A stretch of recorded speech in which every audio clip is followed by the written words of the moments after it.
right, so I'm here with fishing biologist Justin Hagland, and you cover the Iowa County and Richland County area. You're from the area. You have a background not only in fishing but trout fishing. But today's not about trout fishing. Today's more about pan fishing, and nothing specific to our area. This can account for a lot of different southern Wisconsin, even probably other areas too. But we're going to talk pan fishing because it's winter and we're gearing up for the spring, and it's probably the heaviest pan fishing pressure happens this time of year. So I guess to start, my first question is, what factors are needed to make up a quality average size panfish lake? And within that question, what other fish species help or have negative impacts on the size structure of the panfish? Yeah, so I mean, it's kind of like everything in moderation, right? You're talking about the habitat, the fish, and the anglers, because they all play a role. So when you're talking habitat, moderate amount of macrophytes, they really help. If you get too many macrophytes, predation on panfish is too little, you get an overabundance, or you tend to get an overabundance of those species, and that can lead to other issues such as stunting, low size structure. If you have too little amount of macrophytes, then you really don't have enough cover for those fish. So they can't hide from those predators, they can't hide from the bass, the walleyes, the pike, whatever it might be. So that can really influence those species as well.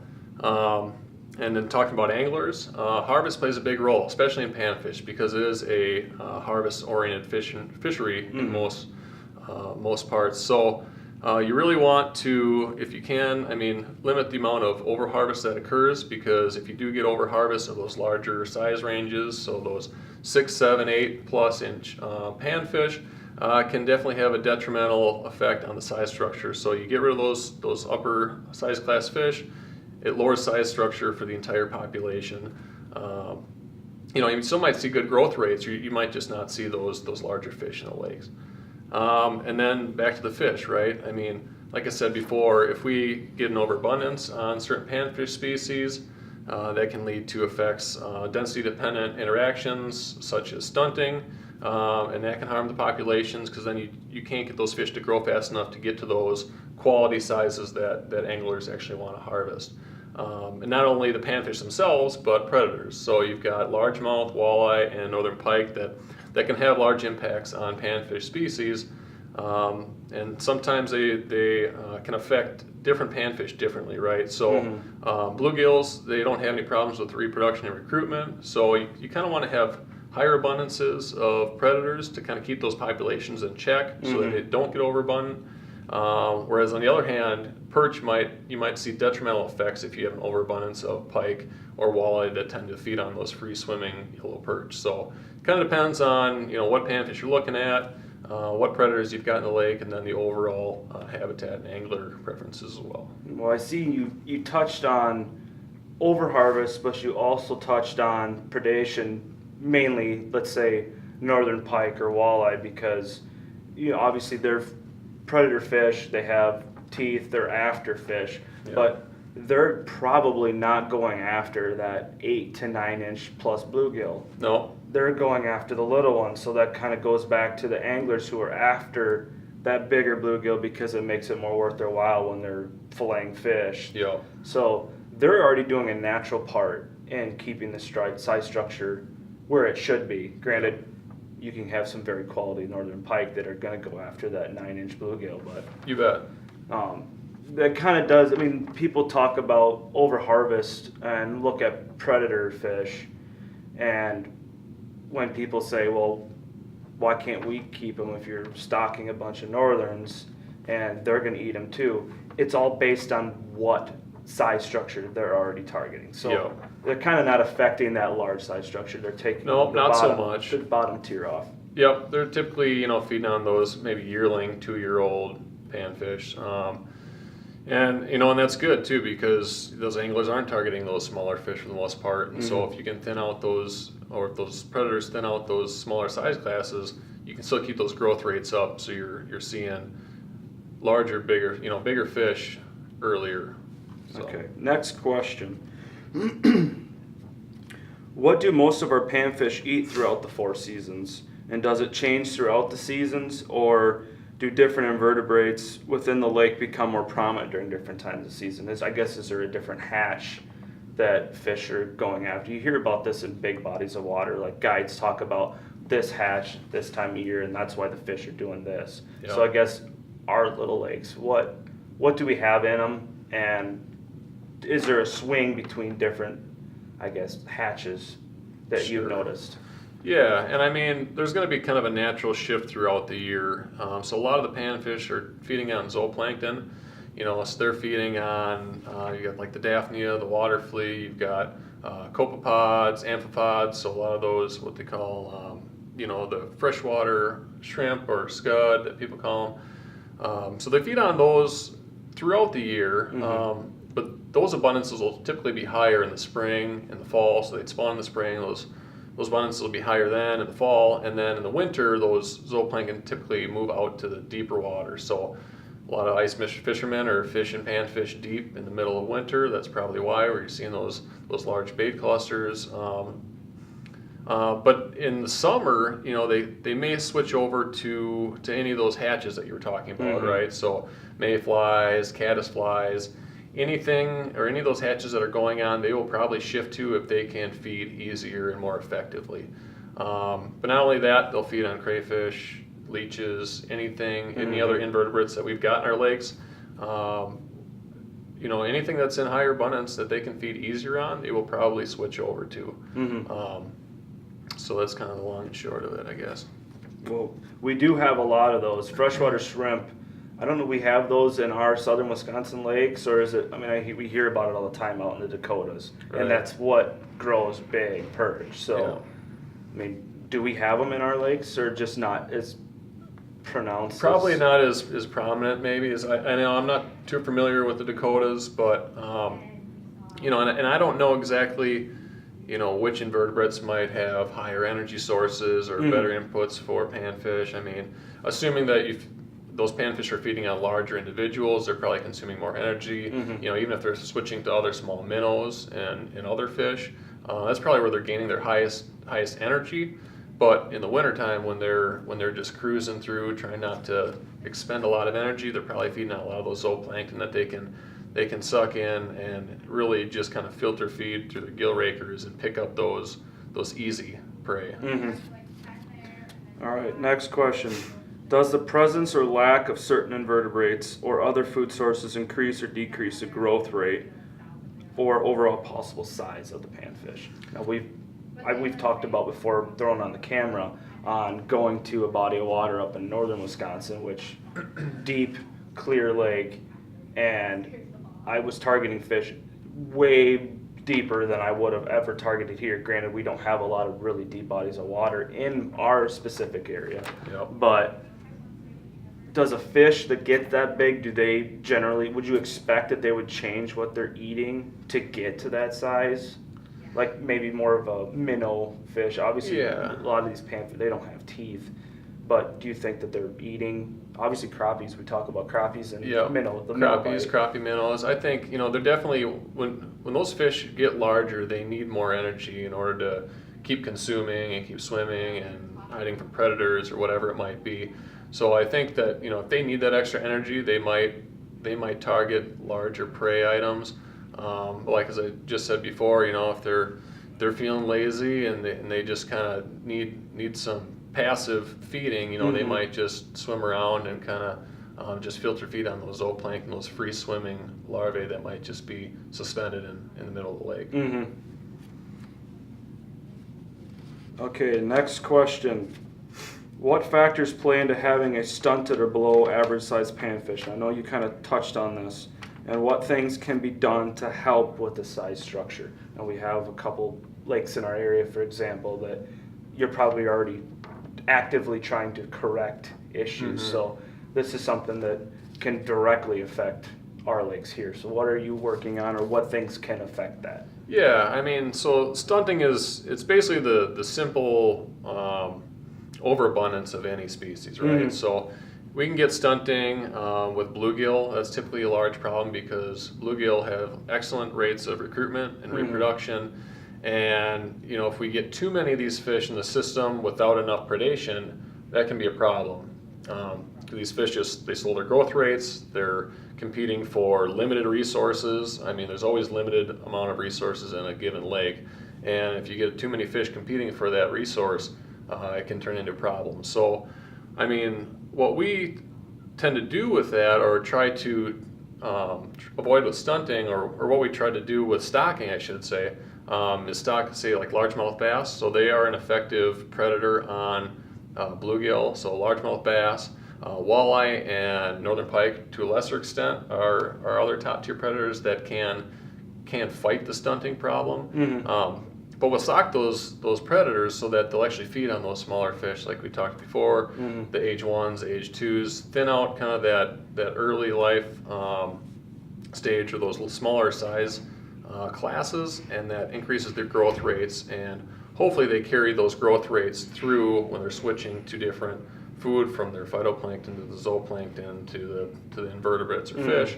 Hopefully they keep those growth rates growing. So yeah, we tend to stock predators. I mean, but that can go kind of one of two ways, right? I mean, if we stock too many predators, such as northern pike that feed on yellow perch, that can cause a lot of issues. Yeah. So you kind of have to determine what species you're working with, mm-hmm. and what predator might work best to introduce that biological control. All right, so what are some key factors that help promote good recruitment for panfish? Weather patterns, spawning habitat within the lake, overfishing from anglers, other animal or fish species interference, all being factors that you can comment on. So weather tends to be a pretty big factor when it comes to recruitment. Especially for black crappies, who tend to have these really boom and bust recruitment cycles. Mm-hmm. That have a few good year classes, and then you might not see any good year classes for 3, 4, 5 years, and you get another boom coming through. Weather patterns can be huge. I know there's been previous research that has shown when temperatures are below normal, or temperatures that are cold in June and July, so right around the spawn or after the spawn, that can really affect the amount of time that those eggs are vulnerable to predation by other species, and can also introduce a whole nother set of problems for crappies. So that's one thing that can be detrimental to crappies. And we have no effect on that. Right. That water levels, with the amount of rain that we get, that can have impacts on those species. Looking at bluegill, like I said before, bluegill, they don't really seem to have a lot of issues with recruitment and reproduction. So, I mean, those biological controls we said before, so stocking some of those predators, that can even have a positive impact, because those small fish that are hatching, if there's fewer fish in those smaller size classes, they may not be competing against each other, mm-hmm. When trying to grow into those larger size classes. And yellow perch too. I mean, habitat is huge. Those skeins that they call, the yellow perch, the mass of eggs that those yellow perch mm-hmm. produce. If you have a lot of coarse woody structures, so fish sticks or tree drops along the shoreline, that can really help recruitment of yellow perch. It can give them more cover from predators, and they'll have a better chance of reproduction and recruitment. That's probably partially why we don't have any lakes in our specific area. Obviously, Madison has some bigger perch. The Mississippi River has some bigger perch, but yeah. Most of our lakes, they get little perch. We don't usually see a whole lot of bigger perch, so there's probably less recruitment because of what is actually available from the water source. Yeah, and you get these smaller lakes, they're not as deep. A lot of the really good perch lakes that you see, they might be really deep. Mm-hmm. There's a ton of forage. But in our smaller lakes, we've got those perch populations, but we've also got a lot of largemouth bass, a lot of pike. Mm-hmm. We stock a lot of walleyes. So all those top tier predators, I think, are having a pretty big impact on some of those small lake perch populations. All right, so we've got that one covered. This is our last question on the panfish side. There are a lot of opinions on panfish bag limits and possession limits. Most lakes within the state are a 25 panfish total. You have lakes in our area that have 10 panfish total. We have lakes in our area that are unlimited. on our total number currently. So can you touch on the reasoning behind such a vast difference in regulations per body of water and the hopeful outcome from these regulations? Yeah, so we've got the 25 daily bag limit, the statewide panfish regulation, and that's on, I think, just over maybe 95% of the lakes in the state of Wisconsin. Yeah. So that's kind of the general regulation. And these are put on these lakes because I know we said before, the panfish are typically a harvest-oriented fishery, right? I mean, people like to catch and eat panfish. They're good eating. And so this allows for an angler to go out there, harvest a good number of panfish for a couple meals for them or their family, and really provide a good eatery on some lakes that can produce good numbers and good size structure. The 10 fish bag limit, the daily bag limit, now that's something that we might implement on a lake that we are seeing maybe over harvest of those larger size classes, right? So those 7, 8, 9-inch fish that maybe should be there, we're not seeing. And if we're seeing good growth rates, we should be seeing those larger fish. So that might tell us that some of those large fish are getting cropped off by anglers. Maybe there's a little bit of over harvest there. And so that will be put into place to kind of reduce the number that are being harvested, try to increase not only the size structure, but abundance of those species, those panfish species as well. And then the unlimited, which is pretty few and far between in the state of Wisconsin. We actually had an unlimited bag limit on one of our local lakes, Twin Valley Lake, and that was actually just switched on January 1 of this year. Okay. It went back to the statewide regulation of 25 fish. And so these regulations followed kind of the old tradition that, if you fish them hard, thin them out, referring to stunted populations, that we can increase size structure and have better panfish. Well, like I said before, anglers typically harvest those larger fish, right? So what we want to do in order to kind of get away from the stunting problem is get rid of some of those smaller fish so we can increase the growth rates and see better size structure. And we just really don't get at that with an unlimited harvest by anglers because it's really not in those size classes that we'd like to see. Yeah. Well, we obviously notice that, if the fish are stunted, they're probably not getting much above 8. Right. And I don't know a whole lot of anglers that are going to go keep a bunch of 6 and 7-inch fish because of the amount of work that's involved in a little bit of table fare that we get. Yeah, and there's a paper too that went out a few years ago. I think it was titled Filleting Away, and it goes through and it shows you how much more meat you actually get with an 8-inch bluegill versus a 7-inch versus a 6-inch, and how many fish, how many small gills you got to harvest in order to equal a few really nice sized gills, and it's pretty substantial. So. That's probably why a lot of people want to go after some walleye because right. It only takes a couple of walleye to accomplish maybe a 25 fish bag limit for bluegills. You bet. And then we're going to touch one more on the end of that question. Is there anything anything an angler can do to help with keeping or releasing panfish to help the size structure? I would just say, follow the regulations, right? Fish within your means. If there's a 10 bag on a lake, it's for a good reason. If there's a 25 bag on a lake, it's for a good reason. And catch and keep what you eat. And I think if we fish inside those means, we can manage our panfish populations effectively. And if we see something that's not working or not right, we'll try to deal with that, and whether it's stocking or regulation change. But it's pretty tough to say, an individual angler that might release a handful of 8, 9-inch female gills to put back to the spawning population. Yeah, it might help, but is the next angler going to harvest that fish? Maybe, maybe not. And it's pretty tough to tell without good solid creel survey data, how much of an impact that actually has. So I try to throw those. I guess I put a number on. If it's 9 inches or bigger, I tend to throw those back because I love pan fishing, and I've never been one to chase a limit ever.